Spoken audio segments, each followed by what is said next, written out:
अभिषेक व्यास जी, बेंगलोर से। राधे राधे महाराज। राधे राधे महाराज जी। महाराज जी, आध्यात्मिक गुरु कहते हैं कि आपसे सब कुछ कर्म करवाया जा रहा है, पर मैं इस दुविधा में हूं कि अगर सब कुछ करवाया जा रहा है तो फिर मैं इतना क्यों अभी नहीं सोच रहा समझ हूं? नहीं पाए उनकी बात समझ नहीं पाए। आपसे सब कुछ करवाया जा रहा है, कौन करवा रहा है बताओ आप, कौन करवा रहा है? अदृश्य शक्ति है। तो फिर भैया दंड क्यों देती है? पुरस्कार या तिरस्कार, दंड क्यों देती भाई? समझना हमारी बात। 3 गुण है माया के। माया के 3 गुण हैं, सतोगुण, रजोगुण, तमोगुण। और इन 3 गुणों का प्रभाव तुम्हारी बुद्धि पे पड़ रहा है, और तुम्हारी बुद्धि उन गुणों के अनुसार स्वीकार करके क्रियाएं कर रही, और उसके कर्ता तुम हो, तो भोक्ता तुम्हें होना पड़ेगा। अब आप बाजार लगी हुई है, बाजार में क्या पसंद करते हो तुम्हें छूट है। अब तुमने जाकर के जहर पसंद किया तो तुम्हारी पसंद है ना, तो मरोगे तो तुम ही। तो वहां अमृत भी तो है, वहां अच्छे अच्छे पदार्थ भी तो है, तुमने पसंद क्यों गलत किया? ये तुम्हारे ऊपर दंड मिलेगा। बाजार उसकी संपूर्ण लगी हुई है। पावर आपको दिया है विचार करने का, देखने के लिए आंख दिया है, करने के लिए हाथ दिया है, करने की शक्ति दी है। अब बुरा कर रहे हो कि अच्छा, ये तुम्हारे ऊपर है। अगर बुरा करोगे तो बुरा भोगोगे, अच्छा करोगे तो अच्छा भोगोगे। ये परम शक्ति के मालिक भगवान श्री कृष्ण कह रहे हैं, अवश्य में भोक्तव्यम कृतम कर्म शुभाशुभम। हमसे कौन कराता है पाप? हमारी वासनाएं, हमारी इच्छा। कोई हमको सिखा रहा है क्या कि पराई माता बहनों की तरफ देखो? हमारा पाप कर्म, हमारे अंदर जो मलिन इच्छा है वो हमको, तो उसको हम मार नहीं सकते।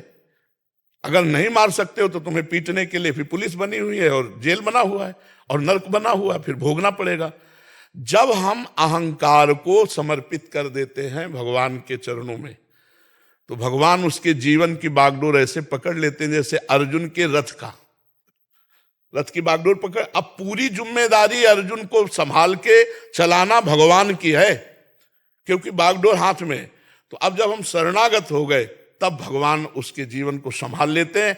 अब उसका कोई भी कर्म नहीं, अब भगवान उसके हृदय में बैठकर और जब भगवान बैठ के कराते हैं तो जगत मंगल होता है, क्योंकि भगवान मंगल भवन, अमंगल हारी। भगवान के द्वारा किसी का अमंगल नहीं हो सकता, सबका मंगल होगा। जिन्होंने भगवान को जहर पिलाना चाहा पूतना ने, तो 6वें दिन भगवान ने उसको परम पद दिया जो यशोदा मैया को दिया। भगवान के द्वारा मंगल नहीं होता। अभी हमारी वासनाएं हमसे कर्म करा रही हैं, हमारी इच्छाएं, हमारी कामनाएं कर्म करा रही हैं। समझ रहे हो ना? कोई अदृश्य शक्ति नहीं। आप हमें बताओ। महाराज जी, भाग्य भाग्य भी तो बोलते हैं कि भाग्य पूरा आपके रचित है, कि भाग्य ही सब कुछ होगा। अगर भाग्य के अनुसार मनुष्य शरीर चलता है तो गधे में और मनुष्य में अंतर क्या? नहीं, हम नए भाग्य की रचना करने की सामर्थ्य लेकर के आए हैं। हमारे भाग्य में भगवत प्राप्ति नहीं लिखी, हमारे भाग्य में उन्नति नहीं लिखी। अब हम तपस्या करेंगे, भजन करेंगे, संयम करेंगे, अपने भाग्य को बदल कर नए भाग्य की रचना करेंगे, भगवान को प्राप्त करेंगे। हम भगवान के अंश, सच्चिदानंद अंश है। जान अपने को, जागृत हो। ईश्वर अंश जीव अविनाशी, चेतन अमल सहज सुख राशि। अरे जहां कदम रख दे, भगवान पर विश्वास करके लंका में रावण की सभा में अंगद ने कदम रख दिया कि बार बार मेरे प्रभु को मनुष्य कहता है, हो वीर तेरे सभा में कोई मेरा पैर उठा दे, हिला नहीं पाया। भगवान का अंश है अंगद जी, हम तुम भी भगवान का अंश है। भाग्य के अनुसार चलने वाले नहीं हैं, भाग्य को रौंदने वाले हम हैं। भाग्य को रौंद आया तो भाग्य, देख रहे हो भाग्य क्या कर पा रहा है? भगवान का बल, भगवान का आश्रय, तो भाग्य क्या करेगा? भाग्य क्या करेगा? हमारे शरीर को नष्ट कर दो, भाग्य क्या करेगा? हम अविनाशी दूसरा शरीर धारण करके फिर भजन करेंगे, भगवान की प्राप्ति करेंगे। तू अपने को समझ, भाग्य के अधीन होके नहीं बैठना। नाम जप कर पहले खूब डट के, और ये विचार कर कि मैं भगवान का अंश हूं, मैं परमात्मा का अंश हूं। जिधर कदम रखेगा उधर विजय ही विजय होगी।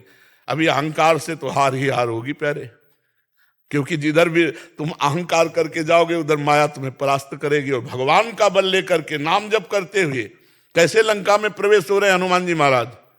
कैसे? प्रवेश नगर की जय सब काजा, हृदय राखी कौशलपुर राजा।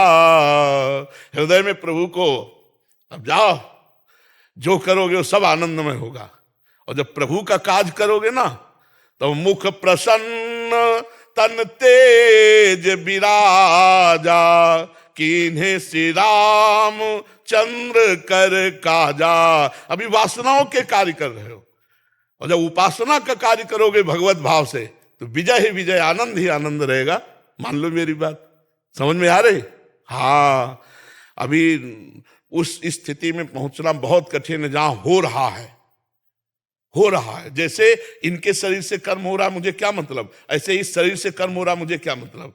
ऐसी देहाभिमान रहित स्थिति नहीं है। इसलिए भगवान की शरण में होकर नाम जप करो, और जो निषेध कर्म है उनको मत करो, जो अच्छे कर्म है उनको करो। इसके परिणाम से कर्ता भाव गलित हो जाएगा, फिर ये स्थिति आ जाएगी। महाराज जी, कुछ काम करने के लिए संकल्प की शक्ति ज्यादा मजबूत है कि समर्पण की शक्ति ज्यादा मजबूत?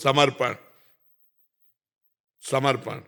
हमारा संकल्प तो फिसड्डी है। जिन्होंने एक संकल्प किया कि एको हम बहुश्यामा, वही उसी के संकल्प से सब कुछ है, हम उसी की शरण में हो जाए, समर्पित हो जाए, वही हमारे से सब करवा लेगा। हमारा संकल्प क्या है? अभी हम संकल्प लेते हैं शाम को छोड़ देंगे, अभी कसम खाएंगे शाम को छोड़ देंगे, अभी प्रतिज्ञा करेंगे शाम को, वो पकड़ेगा तो हम तो उनको नहीं पकड़ सकते, वो हमें पकड़ लिए। अब हम छुड़ाना भी चाहे तो उनकी पकड़ से नहीं छुड़ा सकते। समझ रहे हो? हमारा प्रयास और कृपा भगवान की, हर जगह सफलता। हमारा संकल्प क्या है? हम कह रहे हैं कि हम शाम तक ये काम कर देंगे, और अभी मर गए तो? आप विचार करके देखो। हम कह रहे हैं शाम तक हम आपको ये दे देंगे, और अभी मर गए तो? भरोसा है कि तुम शाम तक जियोगे? तो संकल्प क्या करें? अज्ञान ही तो हुआ ना। तो इसलिए बात समझो, समर्पित। ये बहुत जोर की बात रहेगी। नाम जप करो। कोई नशा तो नहीं करते? हाँ बढ़िया है। और मांस वांस? हाँ बढ़िया है। और गंदे साथियों का संग मत करना, अच्छे बन करके रहो, फिर खुद देखो आनंद आ जाएगा। महाराज जी, मैं कंपनी में काम करता हूँ, वहाँ सब नए बच्चे हैं जी। तो वहाँ पे सब 21-22 साल के बच्चे, मैं उनको बोलता हूँ सुबह जल्दी उठने के लिए कि सुबह 4 बजे उठना चाहिए। सब क्रिटिसाइज करते हैं कि नहीं, सुबह जल्दी उठने से कुछ नहीं होता, मेरे पापा तो 10 बजे उठते हैं और इतना काम कर लेते हैं। हाँ, तो आदर्श वो अपने पापा का रखे।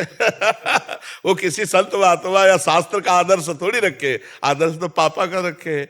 जो 10 बजे तक सोता है वो कैसे आदर्श हो सकता है? आदर्श तो महापुरुष हैं जिन्होंने अपना जीवन भगवान के चरणों में अर्पित कर दिया है, जिन्होंने रात दिन तपस्या, उनसे हमें बात सुननी चाहिए, उनसे बात पूछनी चाहिए, वो हमारे आदर्श होते हैं। आदर्श ऐसे थोड़ी होते हैं विषयी पुरुष, चाहे कोई भी हो।